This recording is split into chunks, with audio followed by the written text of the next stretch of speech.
Hi everyone, I'm Sienna and I'm one of the drafters and head admin for Meloian Joinery. And Alex, who you see in the video, is the head drafter and project manager. Today we will be showing you some of the steps involved in producing architectural drawings to submit for client's approval. Excuse the blurred bars later in this video, we're just covering up our favourite customers' information. So right there, Alex was taking down notes for the joinery items, usually from emails, site photos, and our handbook, which contains sizes and preliminary sketches.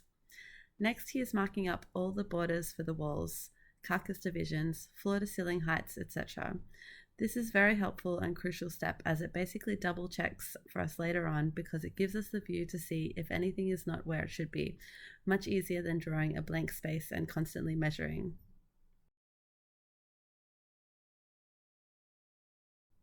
We basically want to exactly replicate what is on site into our system, making sure to always measure the most inner parts of the walls and smallest dimensions. Since floors and walls are always out of level, we introduce fillers and end panels to scribe for our finished faces. This is why we always grab the inner and smallest dimensions to make sure our carcasses fit, and our scribe faces top it off. Another benefit of replicating the site into our system is that it shows whether or not there have been changes on the site since we measured. Sometimes clients may forget to let us know if they have had work done which affects our finished sizes. Making regular site visits and double checking is the only solution to making sure the installation goes as smoothly as possible. What's on the plan needs to be exactly a match what is on the site. So Alex is now cleaning up the lines between the different views and consolidating them into what's called blocks.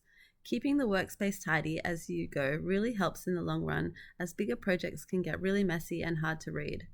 We make the different views into blocks to allow us to copy it into a 3D plane and view it from every possible side to check for errors. These will also remain as a part of the final drawings.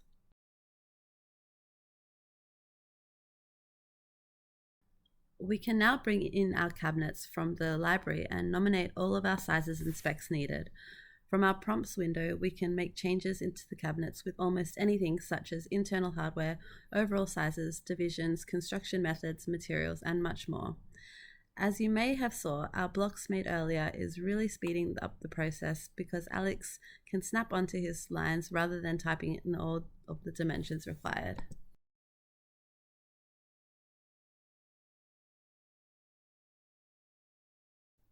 Now, for people who have no idea what they're looking at, this is basically the power of two programs combined.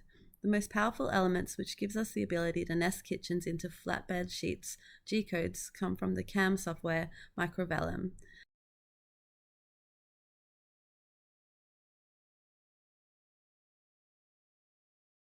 This is the big white rectangle box you see on the left-hand side of the screen. Microvellum works off AutoCAD, which is the rest of the dark areas.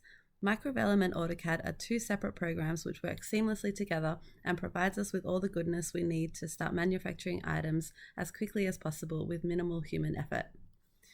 Anyways, back to drawing. Alex is constantly going into the prompts of each item and optimizing all the variables. There's plenty to check for here, and a lot of things can go wrong if not done correctly. We need to make sure all of our panels reveals 2 millimeters in the correct spots. We need to allow for sufficient scribe to all panels and areas needed. We need to make sure materials are correct, grain matches are correct, construction methods, hardware, and endless more options. This project doesn't require any custom matching, but it is a very common practice in our factory where we need routing or boring done on certain parts of various cabinets.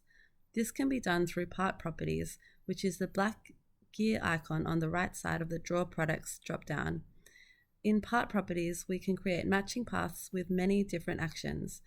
We are able to travel on an X, Y, and Z plane with an accuracy of 0.01 millimeters. We program whatever machine path we need and assign a cutter tool to do it. This now gives us a man-made program ready to run on top of the original nest, which is auto-generated. This comes in handy for custom joiners like us because every request is different and we do not work with limitations. For example, a shaker design door, we will get requests from 40, 60 to 100 millimeters and cannot create a one-size-fits-all program. So this is a very common practice in most of our projects where we add on custom matching operations. You will see shortly that Alex will create a red rectangular prism. This is usually done in situations where a certain part needs to be fabricated by hand or with a special material. The red color indicates that it is an AutoCAD property rather than a microvellum item. So when we process the nesting, the red rectangle we created will not come through. There is a certain size where some pieces fall too short for and will cause movement on our CNC machine because there's only a certain amount of vacuum pressure. So there are always elements of a project which will need to be done by hand with a cutting list, unless it's an extremely standard kitchen. But in custom detailed joinery, you will find features and designs which can't be completely prepared for by a CNC machine.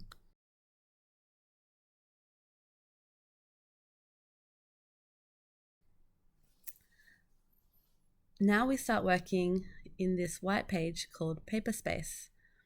This is basically a copy of what we were working on, but a cleaner space for our clients to read. This is where we add in our title blocks and drawing information to sign off. We're able to show different viewports in order to plot drawings from every position. Standard orthographic drawings we plot in include plan, elevation, section, and isometric shots. For larger items, it is hard to fit in all on one page, so we spread it across a published 3 to 4 page file. In Paperspace, we take the time to clean up as much as possible because it can be really difficult for some clients to read an orthographic drawing since they don't read them every day like us. So we make sure to add notes, dimension lines, and material specs to help as much as possible. This is also the time to triple check with not only the plans, but with also the installers and other co-workers, because what's on these papers is exactly what we need to bring to life. Very rarely, there can be scenarios which we plan for that aren't practical and can cause problems or damage to other elements on site. So we make sure to go through the game plan start to finish before sending through these drawings. During the process of plotting these Paperspace viewports, we commonly use an AutoCAD command called flatshot.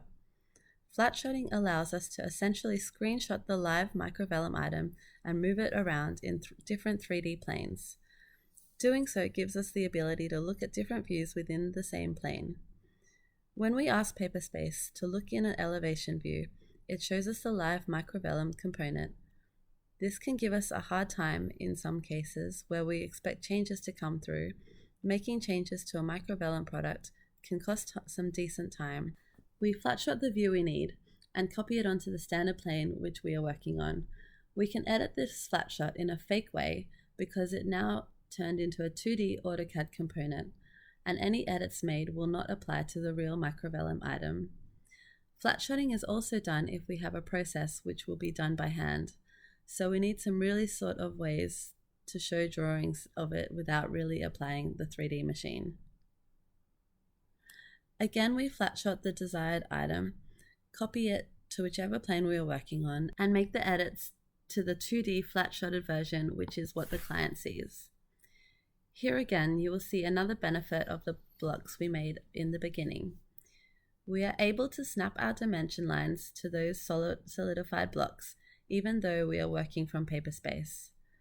Drafting is a process where you really need to save time and effort when you can, because there are lots of tasks which result in double working over and over again. If something takes 5 minutes extra in the beginning, like marking blocks, it will cut at least 20 minutes down the line and make it look cleaner as well. It goes back to one of Alex's favorite quotes he goes by: "Only those who have patience to do simple things perfectly ever acquire the skill to do difficult things easily." We constantly bring it up in the workplace, and it really is true.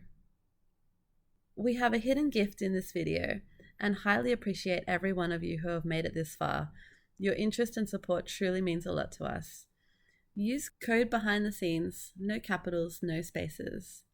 B E H I N D T H E S C E N E S.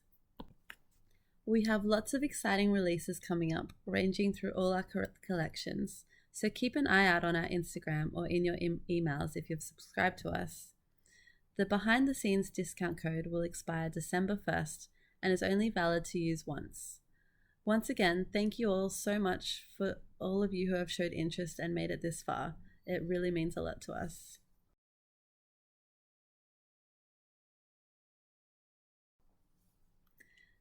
Now we are finishing up the Paperspace viewports and locking all the screens so that we don't accidentally bump or delete them. It's also super important to save the work as often as possible. As basic and annoying as it may sound, it really is worth it. The one time that it crashes, hours and hours of work is lost. It affects absolutely everyone. The clients wait longer, the factory floor is left with no work, the machines are delayed and waiting, and the labor has cost double to produce drawings, which obviously is not good for the business.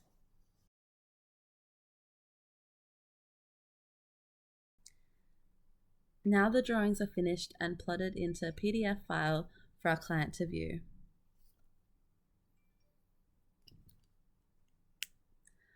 All we have to do is write up an email to send to our clients with the drawing attached. Usually we expect changes to our drawings up to about 2 or 3 times. We do not charge any fee for revisions. There are unlimited revisions with us because we believe it's important to make sure the client vision has been achieved fully. The worst thing is to pay a hefty invoice and be left with something you do not completely like. The whole point of choosing a custom architectural joiner is not to build a regular kitchen, but an art piece.